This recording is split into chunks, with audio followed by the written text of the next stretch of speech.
What is up, guys? Make everything in the video, and today is another diorama dissection. If you haven't watched this series before, I basically talk about sets based on how good they would be in dioramas.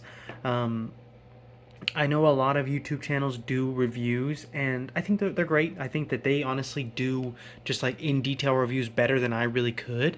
So what I want to talk about is how good these sets are for dioramas and how I will personally use them in dioramas, because I think it just gives a different perspective. So let's get started. Okay, so let's just start off with the basics. There is a Gungoose, and there is an ODST, which is interesting because there's not really ODSTs in Halo Infinite, and this is a Halo Infinite set. Then there's two Brutes, and then there is a Jackal, and that's honestly one of my favorite parts of it.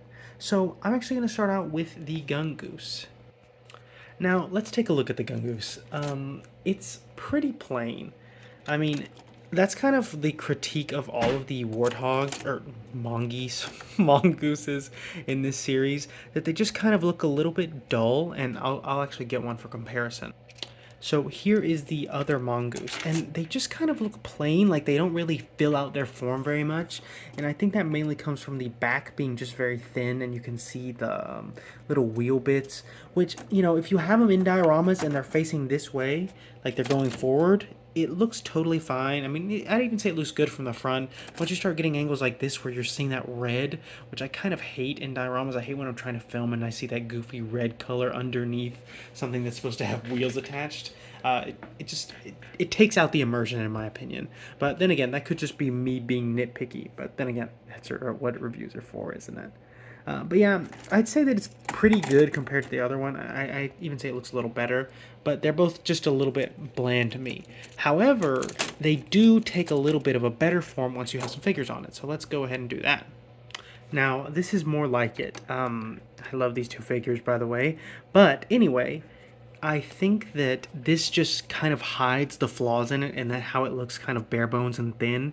Once you have the figures on it, they sit really nicely on the back. I even say better than the old Mongeese. And it just kind of looks nice. I mean, you can have these cruising around in dioramas.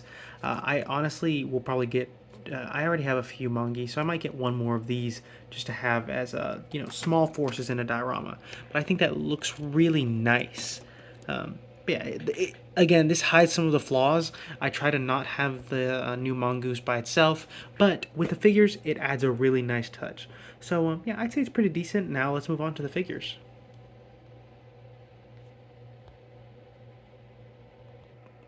So this is the only UNSC force, which is kind of an interesting thing that they did. They usually have a lot more UNSC than Covenant, or Banished, I mean. But this is a really nice figure. I think he looks a little slim just because they didn't give him any shoulder armor, but he still looks very nice. Like, this color scheme is pretty nice. And plus, you know, we all have so much extra marine armor. Unless I guess maybe it's just me, but I have so much extra marine armor I want to use. I wish that he would have been come with a backpack, but he did come with the new commando rifle, and I don't want to go into too much detail. It's not really a painted weapon, but I'm excited to get more of these, so I'm very happy with that. I will do a quick comparison of him and the other, the female Marine Sniper that came with Halo Heroes Series 12, I believe. And that figure's a lot better, if I'm honest, but that's a $5 figure. This set is only like $15, so of course it's not going to be on this level as this figure. But I mean, just look at these painting pieces. I don't want to go on too much more about that figure, but it's obviously a Heroes figure, and this is not. But this is great for custom builds. I mean, you can do so many things with the new Infinite figures, so I'm sure you can make this thing look amazing. You might even be able to have it as sort of a pilot kind of look. But yeah, I think that's a pretty decent figure, and let's move on to the next one. Now we're on to the Brute Miner. I think this is a decent figure. The only issue I really have with it, and this is kind of a non-issue, but when I'm making banished dioramas, I typically like to make it all red, just in case I want them fighting Jewel and Dama's Covenant or another Covenant. So this figure would kind of get lost in the mix, I believe. But I guess they do need to have variation with the figures, and these would be in game, so I can't really complain too much about that. I'm always going to complain about the size of the brutes. I mean, no matter what, I won't shut up about it.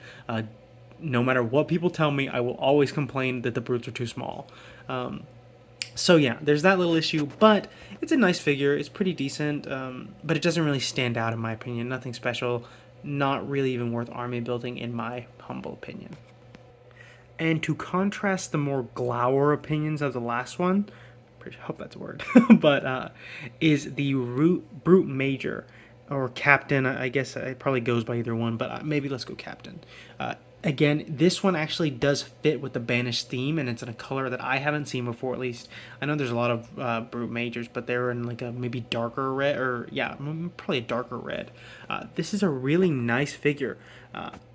It would be even better if it was, the correct size, but still, it looks really good. I would actually say this is a positive and will actually look very good in dioramas. Definitely something I will be using. So yeah, this one's a definite improvement over the last Brute figure. And here we have the star of the show, in my opinion. This is the Jackal Sniper. I cannot believe that they just released this figure. I mean, it's been years. I've been wondering, why do they have the hole at the top of the head for the Jackal? For so long, they've had it for probably 2 years now in their mold. And then now they finally have something goes on it. And you can take that off, you can put it on another one, but it really matches that color well, so there's no point. Also, something that I haven't actually seen people mention, but these little wrist straps look really nice. They make it look like more of an armored figure. They make it look more more noble than the other Jackal figures. I mean, let me show you in just a sec. So I thought this was a nice little comparison. Here is the first and I believe only iteration of the Jackal Sniper that we've ever seen in Mega Construx. Back when they were Mega Blocks. I'm pretty sure this is from the Scarab, and yeah, honestly that figure looks really good, but it really doesn't compare just to the size of this one. And then I also wanted to do the comparison of the normal Jackal. This is just the one that I think comes in the original Mongoose, and it just, the contrast is so striking. The one on the left just looks like a guy who showed up. He didn't get any information that they were having a battle. He didn't know. He was just like, oh, I've got to go. So he got out of bed and came. Where the guy on the right, the sniper, he looks like, oh, I prepared for this. I've been training. He just looks more prestigious. He looks like he'd be leading the other Jackals. So I think that this really stands out and is going to be amazing in dioramas to have Jackal Snipers. I think it's going to be such a nice touch to dioramas, even though it's really just 3 pieces. It's little wrist pieces and the head strap. So yeah. So all in all, I'm pretty happy with the set. I think it's good. I think I'll probably get maybe 2 more. I was really hoping that they would have the Jackal Sniper come out in more sets, but I think this figure, or this set, comes with 2 really good figures, and the rest is, I think it's decent. I think that there are, I mean, in my last video, Diorama Dissection video in particular, I talked about how Mega had set the standard so high with the Falcon, and I believe that still. So, I'll probably get another one of these, so I don't want to give it too low, but I think that it's honestly a 5 or 6 out of 10. I'm going to go 5.5 out of 10. It's, and just to be clear, a 5 is average, so this is a good set. It's just not a great set. It's not up to the high Mega standards that I have at this point. But definitely some highlights. The ODST looking figure is nice. The Jackal is nice. But I think that any set that has brutes in it is just going to bring it down for me personally, just because of how I emotionally invested I am in the brutes getting bigger. But anyway, the Gungoose is pretty okay, but it's just not a set. It's not a standout vehicle in my opinion. But it's still a good set, and it's a good army builder. So yeah, I think it's getting a 6 out of 10. And yeah, I think that's everything, guys. I really hope you enjoyed the video. I do these pretty much in one take. I do small cuts, so if they're a little sloppy, I'm sorry, but I hope you guys enjoyed, and let me know what you guys think of the Gungoose in the comments. I'll see you in the next one. Wait. If you want to be in my videos, join my Discord. Bye.